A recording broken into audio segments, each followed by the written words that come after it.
The air was a biting serpent, coiling around the ankles of the Carter family as they stood on the small hill overlooking their farm.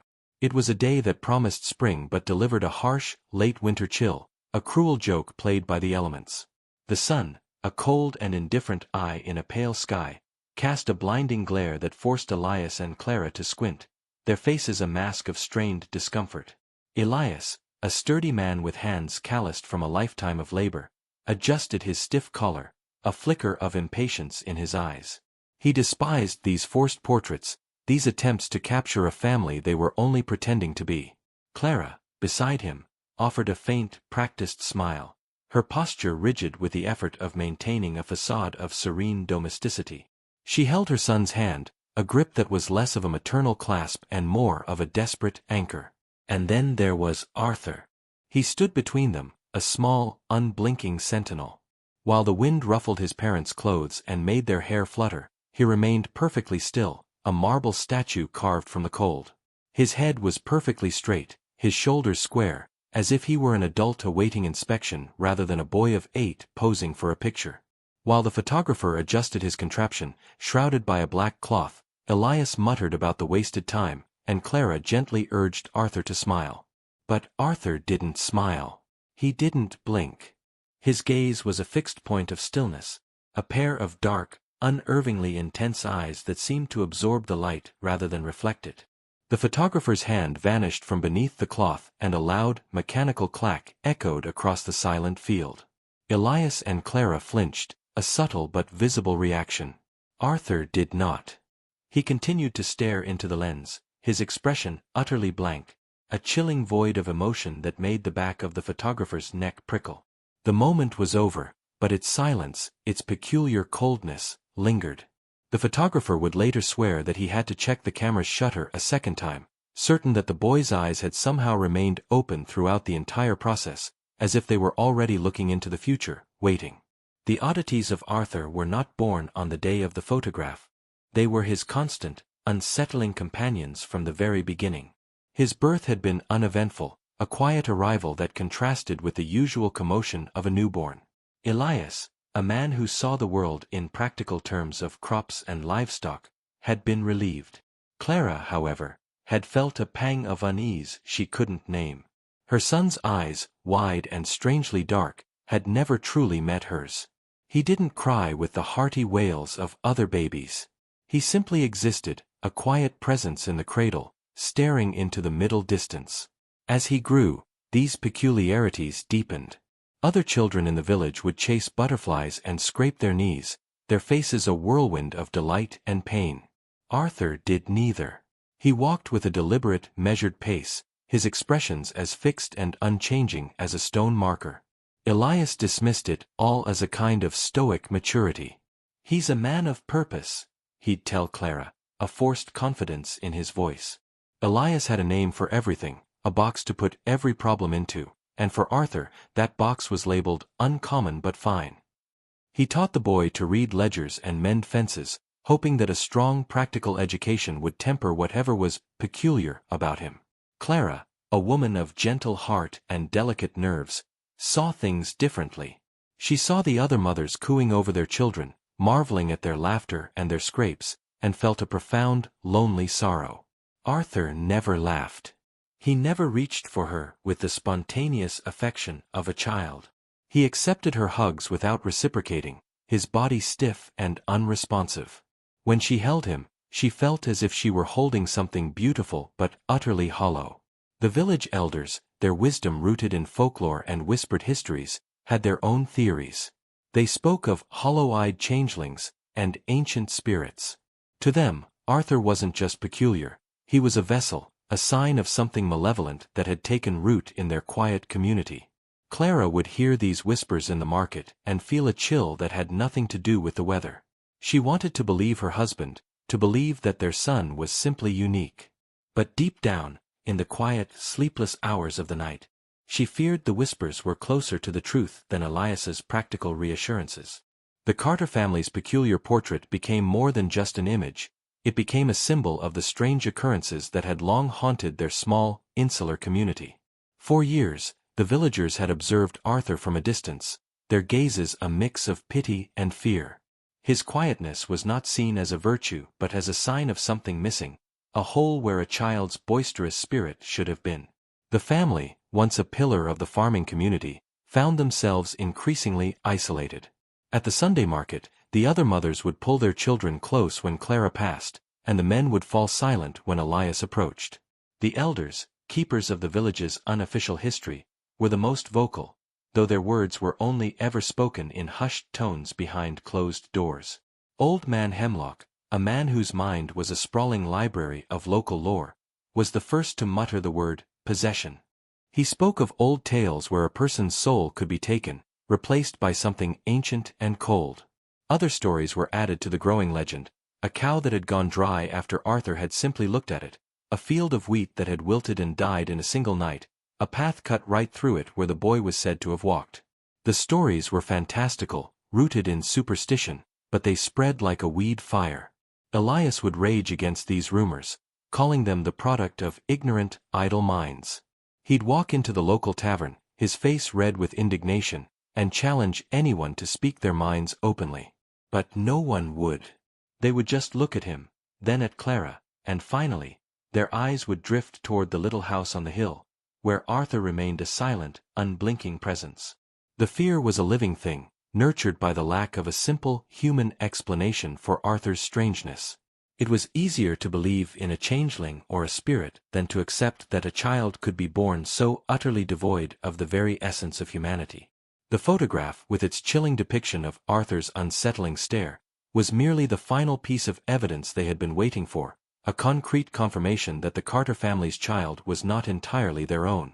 Henry's studio was a sanctuary of quiet darkness, smelling of chemical fixatives and old paper. The photographer, a meticulous man who had dedicated his life to capturing moments in time, was in his element.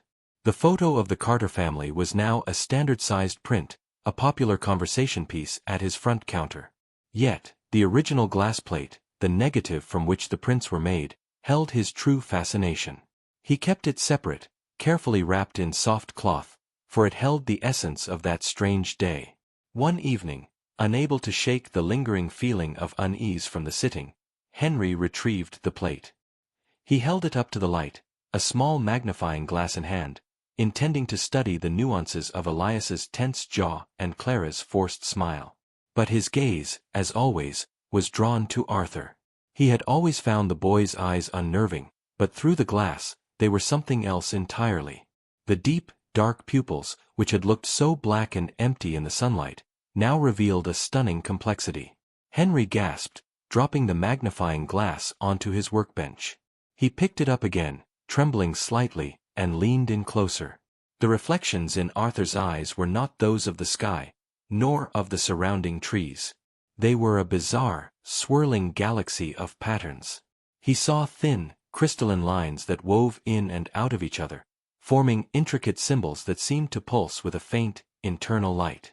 They were too perfect to be an accident of light or a flaw in the glass.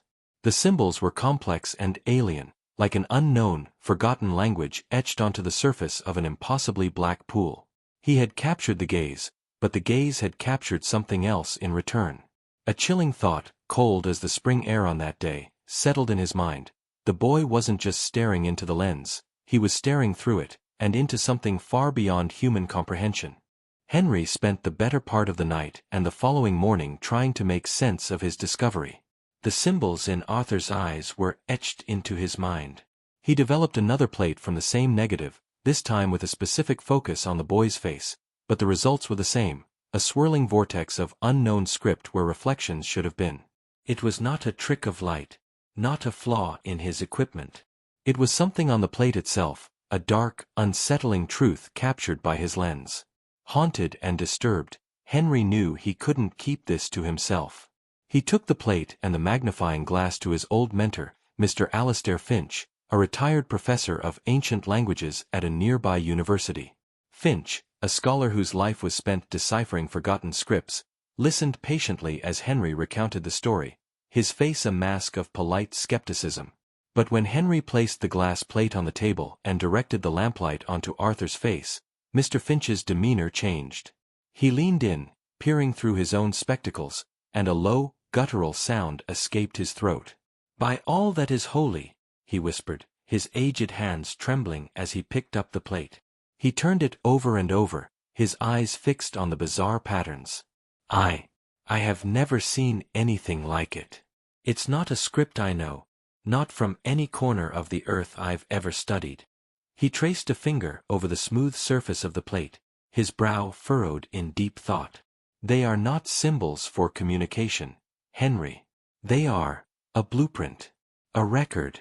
It's as if the boy's eyes are a vessel, containing something ancient and profound."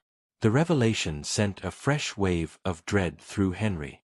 The photograph was not just an image, it was a testament to an impossible, disturbing reality. Finch, now pale and shaken, warned him to be cautious. This was not a matter for science or scholarship. It was a matter of something dark and unfathomable. Henry returned to his studio, the plate now feeling impossibly heavy in his hands. He knew he had to warn the Carters. He had to tell them what he had seen, what he had captured. He didn't know what it meant for them, but a deep, primal instinct told him that their quiet, peculiar son was a danger to them all, and his eyes were a window into a horrifying secret. He just hoped he wasn't already too late. The unsettling stillness that had long defined the Carter household began to crack, giving way to a new, terrifying tension. Clara, already worn down by years of quiet anxiety, was now openly afraid. She found herself flinching when Arthur walked into a room, her heart pounding with a dread she could no longer hide. The boy's silence was no longer merely peculiar. It was menacing. She saw his unblinking stare not as a sign of stoicism, but as a predator's fixed gaze, cold and calculating. She began keeping a distance, her maternal instincts replaced by a primal need for self-preservation. Elias, the man of practicality, found his foundations crumbling. He had spent his entire life building a world on rational ground, but Arthur's behavior now defied all logic. The boy would stand in the field for hours, not working, but simply watching the crops as if waiting for them to wither.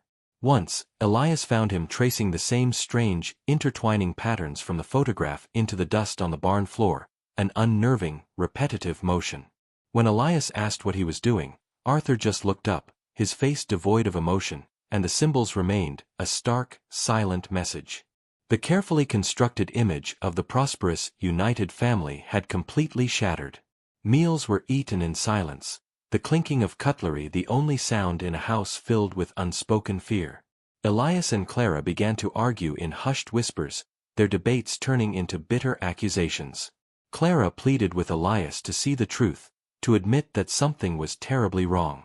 "He's not our son, Elias," she'd whisper, tears streaming down her face. "Not anymore. Look at him. He's a stranger." Elias, in his stubborn refusal to surrender to superstition, would grow furious. He clung to the idea that Arthur was just a difficult child, a challenge to be met with discipline and hard work. But every time he looked into the boy's unchanging, lifeless eyes, a chilling doubt would creep in, a serpent of fear that whispered that his wife might be right. The Carters were a family on the brink, isolated from their community, and now tearing themselves apart from within, all under the silent, unblinking gaze of the boy who was no longer their son. The night was moonless, a heavy cloak of black velvet pulled over the farm. A restless wind rattled the windows of the Carter home, a sound that seemed to mirror the turmoil inside. Clara lay awake, listening to the groans of the old house and the silence from Arthur's room down the hall, a silence more frightening than any noise. A sudden, sharp sound jolted her upright. It was not a moan from the house, but a distinct scraping sound, coming from the barn. She shook Elias awake. He grumbled, annoyed, until he heard the sound for himself. It was a repetitive, rhythmic scratching, a sound that didn't belong to the farm animals or the wind. Grabbing a lantern, he strode out into the cold night, Clara trailing fearfully behind him. The barn door was ajar, a sliver of weak lantern light spilling onto the dirt. Inside, the sound grew louder. They found Arthur in the back of the barn, near the old, empty hay loft. He was on his knees, his back to them, illuminated by a single misplaced lantern he must have found. He wasn't playing or hiding. He was using a broken piece of old machinery, a jagged shard of rusted metal, to gouge patterns into the rough wooden floorboards. The scraping sound was him carving. Elias held his lantern high, and the light fell upon the floor. What they saw made Elias's blood run cold and a sob catch in Clara's throat. The floor was a tapestry of the same swirling, intricate symbols from the photograph. They were a perfect match, a testament to an impossible memory. Arthur, still on his knees, looked up. His face was pale and expressionless, but his eyes were no longer just black. They seemed to possess a faint, internal luminescence that pulsed in sync with the carved symbols on the wood. He was not merely drawing them, he was manifesting them. Clara screamed. It was a single, piercing sound of pure terror. Elias, for the first time in his life, felt the bedrock of his rational world give way. His son was not sick, not peculiar, and not possessed in the way the village elders had imagined. He was something else entirely, something ancient and terrible, and the patterns on the floor were an echo of the secret world contained within his gaze. He backed away slowly, pulling the petrified Clara with him, the light from his lantern trembling and dancing over the horrifying, glowing patterns etched into the barn floor. In the aftermath of the terrifying night in the barn, Elias's stubborn practicality was finally broken. He no longer spoke of discipline or stoicism. The carved symbols on the floor had shattered his world. He and Clara, their faces pale and etched with fear, decided they had no choice but to seek professional help, not from a local quack, but from a renowned physician in the nearest city. They made the journey with Arthur in a terrifying silence, the boy sitting between them in the carriage, his gaze fixed on the passing landscape, unblinking. Dr. Eris Thorne was a man of science, a respected medical professional who had seen countless ailments and oddities. He listened to the Carters' frantic, disjointed story, his expression one of polite, professional skepticism. When he finally examined Arthur, his practiced hands moved over the boy, checking his reflexes, his heartbeat, his pupils. All was physically normal. Arthur sat through the examination with his characteristic stillness, answering every question with a monosyllabic, emotionless response. He was, to all medical appearances, a perfectly healthy child. Dr. Thorne, a man who had always relied on diagnostics and observable facts, was at a loss.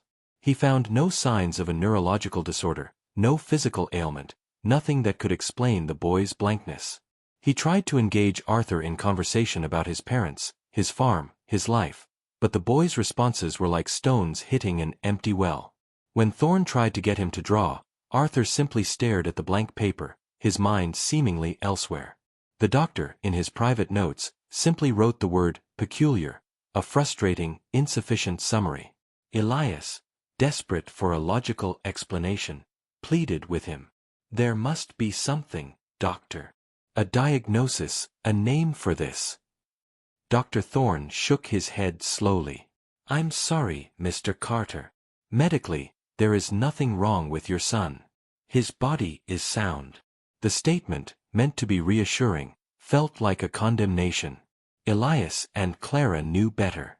They knew that Arthur's body might be sound, but something else, something far darker than any disease, resided within it. The doctor's inability to provide a name for their son's condition only pushed them further into the realm of the unknowable and the terrifying. The rational world had no answers for them. The Carters were now truly on their own, trapped in a nightmare that science could not explain. The doctor's visit had not brought relief, but a terrifying finality. Elias and Clara returned to their farm in a numbed silence, the carriage ride a somber funeral procession for the life they once knew. There was no longer any room for Elias's practicality or Clara's fragile hope. The rational world had failed them. The only truth left was the chilling reality of what their son had become. That evening, as Arthur sat at the kitchen table, idly running his finger over the grain of the wood, Clara's resolve hardened. She looked at her son, and for the first time, all maternal feeling was gone, replaced by a cold, desperate fear. We have to leave, she whispered to Elias, her voice thin and trembling. Now. Tonight. We have to go, Elias. Before he does something else. Elias stared at her, his face a landscape of defeat. Leave. Where would we go? This is our home. Our life. He gestured vaguely to the window, to the fields and the barn that were his entire world. The thought of abandoning it all was a betrayal, a surrender he wasn't sure he could face. Our life is already gone, Clara retorted, her voice rising in a fierce, panicked whisper. Our home is haunted by him. Did you not see the look in his eyes in the barn? Did you not see the symbols? He's not our son anymore, Elias.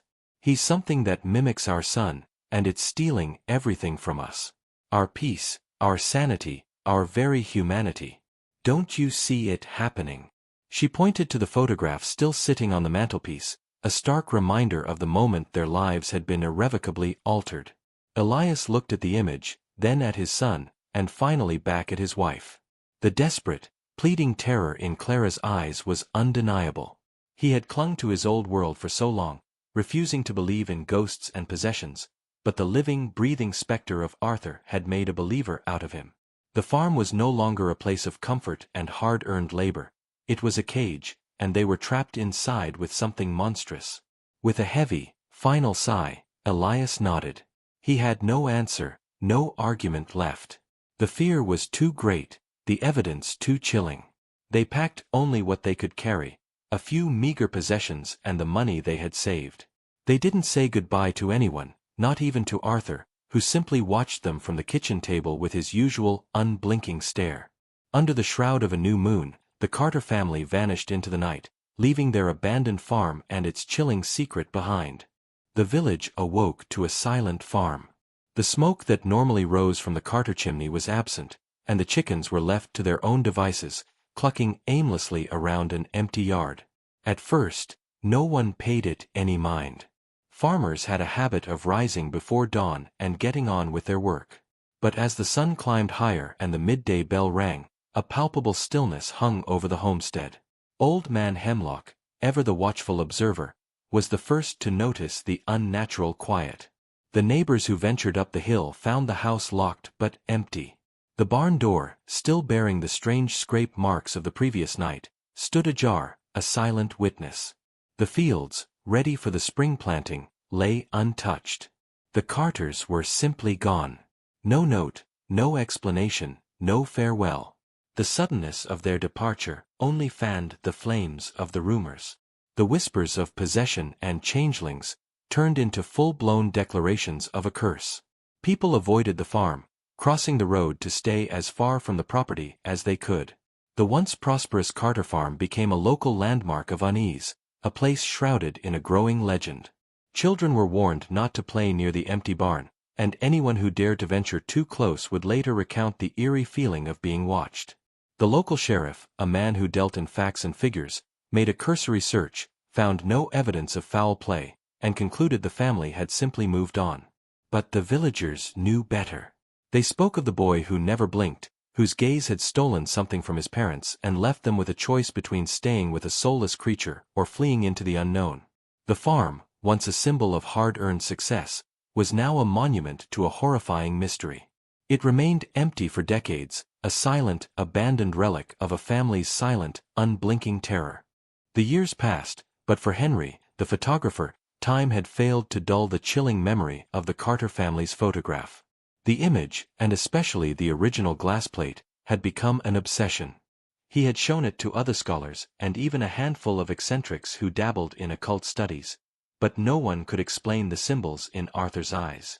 The plate sat in a locked drawer, a constant, unsettling presence in his studio. The news of the Carters' sudden, unexplained disappearance hit him hard. He felt a gnawing guilt, a sense that if he had acted faster, if he had warned them sooner, their fate might have been different. He couldn't shake the feeling that his lens had captured not just an image, but a curse, and that he had been an unwitting accomplice to their doom. One crisp autumn morning, unable to bear the weight of his guilt any longer, he set out for the abandoned Carter farm. The property was a ghost of its former self. The paint on the house was peeling, the windows were boarded up, and the once tidy fields were overgrown with weeds. The air around the farm felt heavy, stagnant, as if the very atmosphere held a secret. He walked straight to the barn, the one place he felt a connection to what he had seen. The door still hung ajar, just as the villagers had found it years ago. Inside, the light from the large open door fell onto the floorboards, illuminating the same spot where Arthur had carved his bizarre symbols. Henry's heart pounded in his chest as he knelt down. The carvings were faded now, but still visible beneath a thin layer of dust and grime. He traced them with a trembling finger, his mind racing. They were just as he remembered, intricate, alien, and deeply unsettling. But as he stood up, he saw something else, something he hadn't noticed before. Etched into a nearby post, far more crudely but still recognizably, were the same patterns, as if the boy had left one final, terrifying message for anyone who dared to follow. The symbols weren't just a part of the boy, they were a language he was meant to share. A language that Henry now felt, with a profound sense of dread, was meant for him. Decades passed, and the story of the boy who never blinked evolved from a local mystery into a whispered legend. The Carter farm, now little more than a collection of rotting wood and collapsed stone, became a macabre tourist attraction for brave teenagers and amateur historians. They came not for the beauty of the countryside, but for the chilling tale of the family that had simply vanished. Among the curious was a young, enthusiastic historian named Samuel. Unlike the thrill-seekers, Samuel was an academic, a man who believed every myth had a kernel of truth buried within its exaggeration. He had read the old local papers, examined the sparse sheriff's reports, and interviewed the few surviving elders who remembered the Carters. They all told the same fragmented story of a silent boy and a scared family. But it was the mention of the photograph that truly intrigued him. It was the only concrete piece of evidence, a snapshot of the family just before they disappeared. Samuel spent months tracking down the remnants of Henry, the photographer's, collection. He sifted through boxes of dusty glass plates and faded prints, searching for the one that started it all. He finally found it in a forgotten trunk in the attic of Henry's long-deceased niece. It was a replica, a small, worn photograph, but the image was unmistakable. The three figures stood on the hill, frozen in time, and the boy, Arthur, stared straight ahead. Holding the photograph in his hand, Samuel felt a strange chill. He looked at the boy's unblinking eyes and, for a second, he thought he saw something move within the blackness. The experience was unnerving, more profound than any ghost story he had ever heard. The image felt alive, as if the gaze of the boy was not just on the lens, but on him. He had sought the facts, the history, but he had found something else, a chilling, undeniable presence that transcended the past. He was no longer a detached observer, he was now a participant in a story that refused to stay buried. Samuel, the historian, felt an almost magnetic pull to the photograph. He had it professionally cleaned and framed, placing it on his desk, not as an artifact of a cold case, but as a subject of living history. He would spend hours staring at the print, his magnifying glass hovering over Arthur's face. He knew what he was looking for, thanks to the dusty notes and journals of Henry the photographer, which he had also found. Henry's detailed account of the intertwining symbols in the original glass plate was something Samuel was desperate to find in the print. He saw no symbols, just a boy's unnervingly dark, unblinking eyes. But the longer he looked, the more the lines and dots in the print seemed to shift and swirl. He would tell himself it was just a trick of the light, an optical illusion from the grainy texture of the old photograph. But the feeling was visceral and real. He would look away, shake his head, and when his eyes returned to the image, he would feel it again, a profound, bone-deep sense of being watched. The sensation was more than just a feeling. It was a coldness that would creep up his arms, a sudden, inexplicable shiver. He began to feel that the photograph was not a window into the past, but a conduit from it. The boy's gaze, captured a century ago, felt frighteningly present. He would cover the photo with a cloth at night, only to find himself dreaming of dark, unblinking eyes and strange, geometric patterns. His fascination had turned to a gnawing fear. He had found his historical truth, but it was not a truth that belonged to a book or a museum. It was a truth that was alive and insidious, an ancient curse passed down through a simple photograph. He had been looking for a story, but now he felt as if the story was looking back at him, patiently, silently, waiting for its next host. He had found the boy who never blinked, and now the boy was looking for him. The legend, whispered from generation to generation, took on a chilling new life, a final, horrifying truth. The Carters hadn't just disappeared, they had been consumed. The last story, told by an old woman who claimed to have been a child living a few houses down, painted a more vivid and terrifying picture of their final moments. She spoke of a stillness that had fallen over the farm that last night, a silence that was deeper than the quiet of a normal night. She claimed she had seen a strange, flickering light coming from the barn, a light that was too cold to be a fire. The legend said Arthur's gaze had stolen something from his parents, not all at once, but in pieces. It began with their joy, then their laughter, then their simple ability to feel and love. Each unblinking stare was a siphon, draining their humanity a little more. The photograph, the source of the curse, had simply been the point where the process became visible, a final, damning portrait of what was being lost. The night they fled, the old woman claimed to have woken to a sound that she thought was the wind. But when she looked out, she saw not the wind, but the Carters, walking slowly down the road, their backs to her. She called out to them, but they didn't turn. Their steps were not hurried or panicked, but slow and listless, as if they were being pulled along by an unseen force. When they passed under the pale light of the moon, she saw their faces. They were utterly blank, the expressionless masks of statues, their eyes wide and staring straight ahead, unblinking. Their faces were mirrors of Arthur's, a perfect reflection of the soulless stare he had perfected over a lifetime. The legend concluded that Arthur hadn't been possessed. He was the possessor. His eyes were not just a window into a dark, otherworldly consciousness, but the tool with which he stole the very essence of human feeling. The Carters had left the farm, but they had not escaped. They had simply become empty vessels, their humanity replaced by the hollow, cold void of their son's gaze, walking forever into the night. The photograph, now a brittle century-old relic, was the final, cursed legacy of the Carter family. It was no longer a simple image on a piece of paper. It was a testament to a supernatural phenomenon, a chilling object that contained a power that transcended time. The historian, Samuel, finally understood. The boy's eyes had not only stolen his parents' souls, but had captured the very essence of their tragedy, trapping it within the dark, swirling reflections of the glass plate. The legend wasn't just a story about the past, it was a warning for the present.